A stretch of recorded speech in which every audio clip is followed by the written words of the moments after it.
Tudo bem, pessoal? Empolgadíssimo aqui hoje para fazer esse vídeo, né? Foi a pedido dos meus alunos e alunas do 9º ano que pediram para eu comentar o livro que eles me deram de presente e eu estou empolgadíssimo hoje por poder fazer um vídeo sobre Machado de Assis, né? É o meu escritor favorito. E o meu livro favorito da vida é o Dom Casmurro, né? Eu adoro aquele livro, eu tenho 1001 motivos para amar Dom Casmurro, inclusive ser professor de literatura me leva a isso, mas eu sou empolgado, eu sou um empolgado. Machado de Assis, para mim, é genial, genial mesmo. E eu estou aqui para falar do Esaú e Jacó, um livro que não é muito apreciado do Machado, né? A gente sabe que os livros mais reconhecidos dele são as 3 obras-primas clássicas dele, que é o Memórias Póstumas de Brás Cubas, o Quincas Borba e o Dom Casmurro.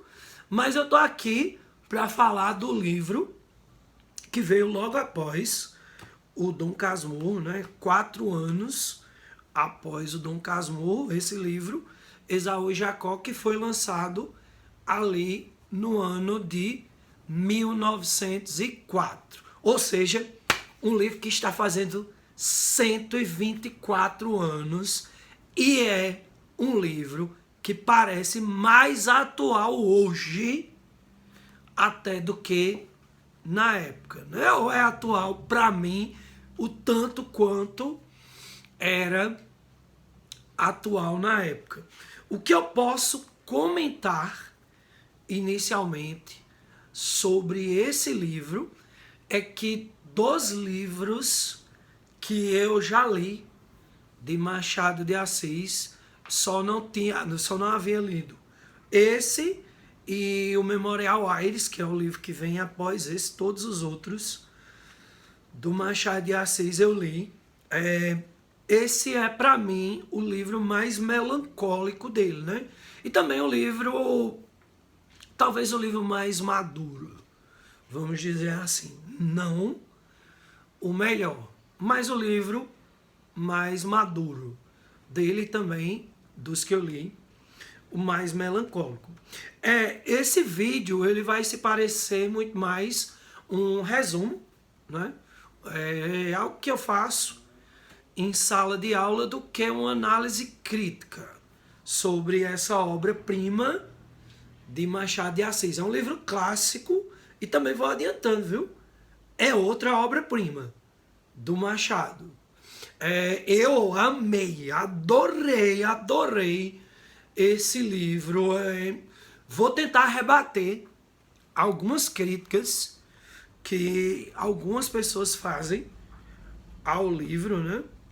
E tentar justificar o meu motivo também de gostar dele. Vamos começar pela história, né? Eu vou falar bastante da história desse livro, ou seja, vai ser um vídeo recheado de spoiler aqui, né? Vai ter spoiler do início ao fim. Então, vamos lá. O Esaú e Jacó não conta a história dos personagens bíblicos,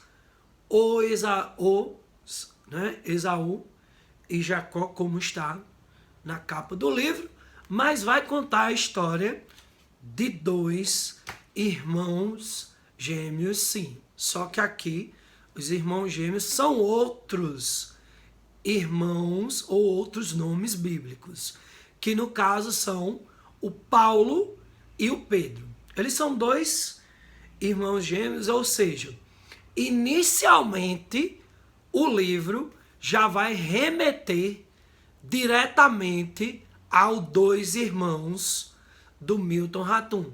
E também é um dos motivos de talvez muita gente criticar esse livro. Se você leu o 2 irmãos do Milton Ratum antes desse, obviamente você vai gostar mais dos Dois Irmãos. Eu também gostei mais dos Dois Irmãos, até porque os Dois Irmãos é um dos livros favoritos da minha vida, né? Então já justifica isso. Mas vai contar a história aqui, e essa história ela é muito mais focada nos dois irmãos e na política do que no próprio Dois Irmãos de Milton Ratum, que ali está mais voltado para a família inteira, né? Então vamos lá. Temos esses irmãos gêmeos aqui, o Paulo e o Pedro, no qual a mãe desses dois, ela vai em uma adivinhã lá, né? Que é típico das narrativas do Machado de Assis. A gente vê, por exemplo, a Cartomante do Machado, no qual ele faz essa crítica dessas pessoas que tentam adivinhar o futuro. E essa pessoa, ela diz o seguinte: você está grávida de 2 meninos, e esses meninos, eles irão brigar a vida inteira deles. A vida inteira. Já fique preparada para isso. A mãe desses dois irmãos aqui é uma mulher chamada Natividade. Ela vai ter bastante participação no livro, inclusive ela vai ter mais participação no livro do que o pai dos meninos, que é um personagem meio que descartável aqui na narrativa. Então a gente vai ter a Natividade, que faz esse questionamento e coloca aí na mente de que os dois irmãos eles vão brigar. A gente acompanha o início da narrativa, todo o desenrolar ali da família dos gêmeos até eles nascerem. A gente acompanha a infância deles, que realmente eles brigam bastante na infância, e depois a gente vai acompanhar a adolescência, sendo que o foco principal do livro é a vida adulta desses dois. Os dois moram ali no Rio de Janeiro, né? No bairro próximo ao Catete ali, né? Onde ficava a principal área política do Brasil, no qual existia, né? Ou existe, na verdade, mas era o Congresso Antigo Nacional, o Palácio do Catete. E aí, como esses gêmeos, eles foram criados em torno desse ambiente político, o gosto deles é por política desde a infância, né?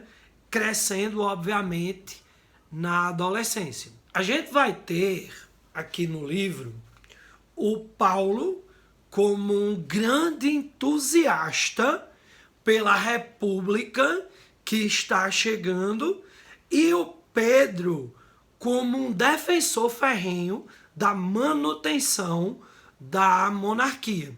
O livro, ele se passa, a parte adulta, né, dos dois gêmeos, principalmente nos anos de transição entre a monarquia e a república, né? Ou seja, em um tempo bem parecido com o tempo do Triste Fim de Policarpo Quaresma, do Lima Barreto. Não leu Lima Barreto? Não leu Policarpo Quaresma? Não cometa esse crime. Leia. É maravilhoso também. Então temos aqui esses dois irmãos que brigam politicamente durante a maior parte do livro, né? Só que esse não é o motivo, a narrativa motor desse livro. Eu diria que esse é o plot inicial, da narrativa, a disputa política dos dois irmãos, que é um reflexo da polarização das famílias de hoje em dia, né? Outro livro que também fala sobre isso, essa parte política, de maneira irretocável, é o Solução de Dois Estados, do Michel Laube. Só que nesse livro contemporâneo, os irmãos não se conversam. Aqui, eles se conversam, brigam, disputam e, principalmente, disputam por uma mulher. Esse livro é uma novelinha de Machado de Assis. É verdade. Verdadeiramente uma novela. O Machado de Assis, ele está tentando se reconectar com o início da carreira, no qual ele era do romantismo, trazendo muito melodrama a essa narrativa, ao mesmo tempo que ele traz uma melancolia extrema. Então temos aqui a representante máxima do sentimento que Machado de Assis quer passar nesse livro, a personagem Flora, a personagem no qual os dois irmãos, eles vão se apaixonar por ela e vão disputar o amor dessa mulher. Por muitos, Flora é criticada como uma personagem meio chata, vazia, né? E também uma personagem sem coerência. Eu acho isso incorreto no sentido de que não é que ela não seja, mas isso é proposital. Machado de Assis, ele está tentando representar aqui, mais uma vez, uma burguesia que ela é vazia, que ela é insossa, que ela não tem o vigor do povo.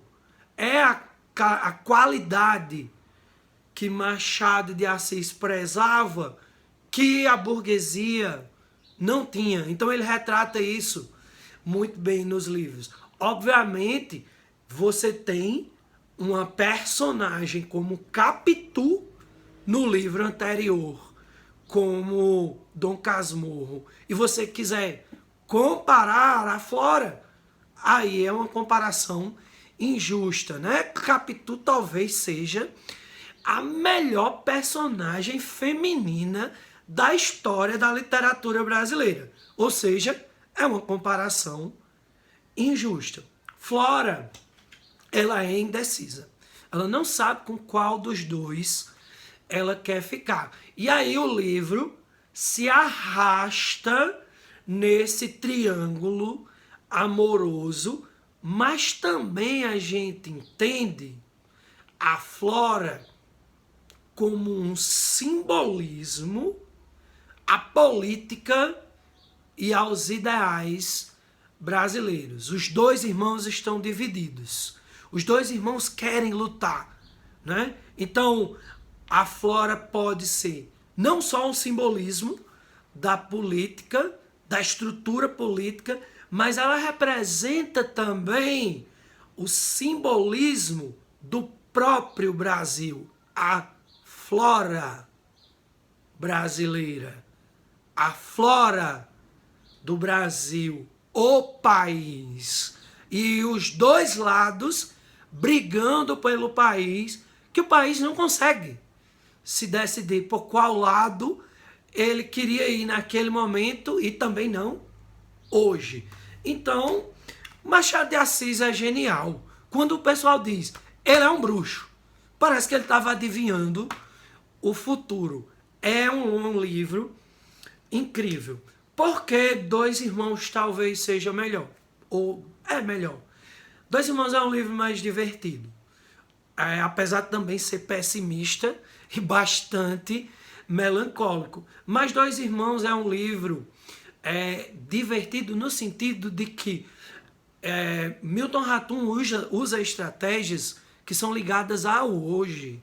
Então tem muito flashback, flash forward, idas e vindas, fluxos temporais, o que não era a estrutura do realismo. Como a gente tem um Machado de Assis mais maduro, mais velho, esse livro ele é sim um livro mais pacato, mais parado.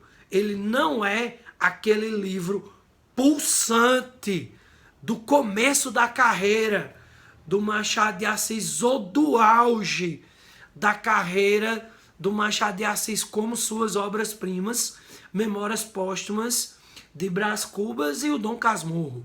Mas também não é pulsante como A Mão e a Luva do Machado.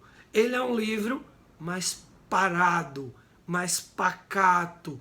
Ele demora a chegar no seu plot inicial. Mas depois que ele chega nos Gêmeos, o livro ele encanta todos os capítulos possíveis. Então, é sim esse livro melancólico, como eu disse, representado na figura da Flora.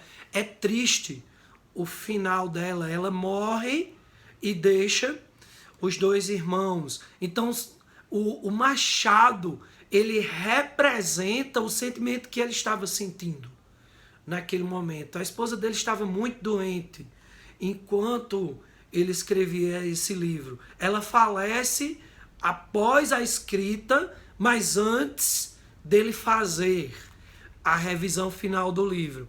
Então, ele deixa a melancolia rolar. Ela morre de uma melancolia, de uma depressão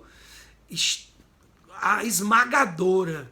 Aqui, chegando ao final do livro, no qual mesmo após a morte da Flora, os dois irmãos ainda continuam brigando, né? Ela era só mais um motivo para a briga entre essa família. Então, recomendadíssimo Esaú e Jacó, cheio de referências bíblicas, cheio de referências mitológicas gregas, excelente narrativa, mais um livro maravilhoso do Machado de Assis. Entra aí na minha lista das obras-primas dele e confesso, gostei mais do que de Quincas Borba.